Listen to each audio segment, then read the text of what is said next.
ആത്മാവിൽ എളിമയും അനുതാപവും ഉണ്ടായിരിക്കുകയും എന്റെ നാമം കേൾക്കുമ്പോൾ വിറയ്ക്കുകയും ചെയ്യുന്നവനിലാണ് ഞാൻ പ്രസാദിക്കുക.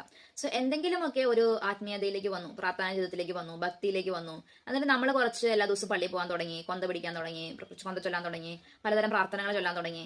അപ്പൊ നമ്മുടെ ഒരു ജീവിതചര്യയിൽ മാറ്റം വരുമ്പോൾ നമുക്ക് ചുറ്റുമുള്ള ആളുകൾ നമ്മളെ നല്ല രീതിയിൽ ബിഹേവ് ചെയ്യാൻ തുടങ്ങും. കാരണം ഒരു ഭയങ്കര ഭക്തനാണെന്ന് കരുതുമ്പോൾ തന്നെ നല്ലവരായിരിക്കും എന്നാണ് മറ്റുള്ളവർ വിചാരിക്കുന്നത്. ഭക്തി തന്നെ പലതരമുണ്ട്.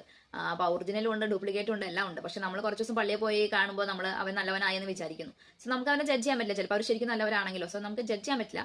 പക്ഷെ നമ്മൾ അങ്ങനെയൊക്കെ ചെയ്യുന്ന നമുക്ക് എപ്പോഴെങ്കിലൊക്കെ തോന്നുവാണ് ഞാൻ ബെറ്റർ ആണ്, എനിക്ക് ചുറ്റുമുള്ളവരെ അത്ര ബെറ്റർ അല്ല, അപ്പൊ ഞാൻ അവർക്ക് ഒരു മാതൃകയാവണം, ഞാനൊരു ജസ്റ്റ് ബി എ ഹ്യൂമൻ, മനുഷ്യനായാൽ മതി.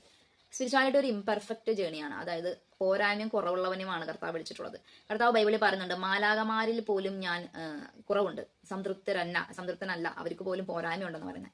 സോ എല്ലാ ദിവസവും ദൈവത്തിന്റെ മുഖം ദർശിക്കുകയും സ്വർഗത്തില് ദൈവത്തോടൊപ്പം കൂടെ ആയിരിക്കുന്ന, ലോകത്തിൻ്റെതായ യാതൊരു സംഗതികളും ഇല്ലാത്ത മാലാഖയിൽ പോലും കുറവുണ്ടെങ്കിൽ പിന്നെ നമ്മൾ നല്ലവരാണെന്ന് പറയാനുള്ള യാതൊരു റൈറ്റ്സും നമുക്കില്ല.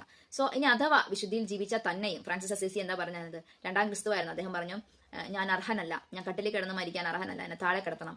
അദ്ദേഹം എത്ര വിശുദ്ധമായ ജീവിതമാണ് നയിച്ചത്, എന്നിട്ടും അദ്ദേഹത്തിന്റെ മനോഭാവം കണ്ടോ. സോ രണ്ട് കാര്യങ്ങൾ നിങ്ങളുടെ ആത്മാവിൽ ഉണ്ടായിരിക്കണം. ഒന്ന് എളിമയാണ്, അതായത് ഇതൊക്കെ കരുണയാണെന്നേ. 365 കോടി ജനമില്ലേ, അതിനകത്ത് എന്റെ ഈശോ എന്നെ കാണുന്നു എന്നുള്ളത് എന്തൊരു വലിയ കരുണയാണത്.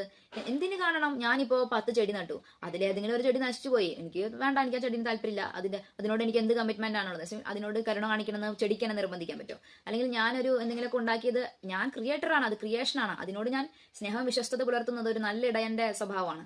ഏതൊരു ആട്ടിൻകുട്ടിയോടും ഒരു ഇടയൻ പുലർത്തുന്ന ഒരു കമ്മിറ്റ്മെന്റ് ഉണ്ട്.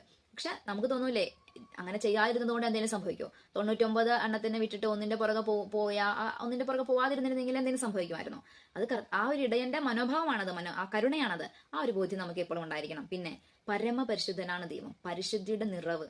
ആ പ്രകാശത്തിലേക്ക് നോക്കാൻ പോലുള്ള യോഗ്യത നമുക്കില്ല. നമ്മൾ ഭൂമിയിലായിരിക്കും എത്ര വിശുദ്ധരായാലും സ്വർഗത്തിന്റെ അപ്പന്റെ മഹത്വം എന്ന് പറയുന്നത് നമ്മൾ ദർശിക്കാൻ യോഗ്യതയില്ലാത്തവരാണ്. കർത്താവ് യേശുക്രിസ്തു എന്ന വാതിലിലൂടെ, അല്ലെങ്കിൽ യേശുക്രിസ്തുവിന്റെ രക്തം എന്ന ഒരു പാത, അതിലൂടെയാണ് നമ്മൾ ക്രിസ്തുവിലേക്ക് എത്തുന്നത്. ക്രിസ്തു ഇല്ലായിരുന്നു ദൈവത്തിലേക്ക് എത്തുന്നത്. ക്രിസ്തു ഇല്ലായിരുന്നെങ്കിൽ ദൈവത്തിന്റെ മുഖം ദർശിക്കാൻ നമുക്ക് സാധിക്കത്തില്ലായിരുന്നു. സോ അതെല്ലാം ഒരു കരുണയാണെന്നാണ് പറയുന്നത്. അതുകൊണ്ട് തന്നെ എല്ലായ്പ്പോഴും ഞാൻ പാപിയാണേ എന്നൊരു നിലവിളി നമ്മുടെ ഉള്ളിൽ ഉണ്ടായിരിക്കണം. അതിപ്പോ നിങ്ങൾ എത്ര വിശുദ്ധി ജീവിക്കാൻ ശ്രമിച്ചാലും നിങ്ങളിൽ പാപമുണ്ടെന്നേ. നമ്മൾ ഒരിക്കലും പരിപൂർണരാവുന്നില്ല കർത്താവ് പരിപൂർണനാക്കാതെ. അപ്പൊ ആ ഒരു ബോധ്യം നമുക്കുണ്ടാവട്ടെ. അനുതാപത്തോടും എളിമയോടും കൂടെ ഉള്ള ഒരു ഹൃദയം സൂക്ഷിച്ചാൽ മാത്രമേ ദൈവാനുഭവങ്ങൾ നിങ്ങൾക്കുണ്ടാകൂ, ദൈവത്തിന്റെ പ്രസൻസ് നമുക്ക് ഫീൽ ചെയ്യാനായിട്ട് സാധിക്കത്തുള്ളൂ.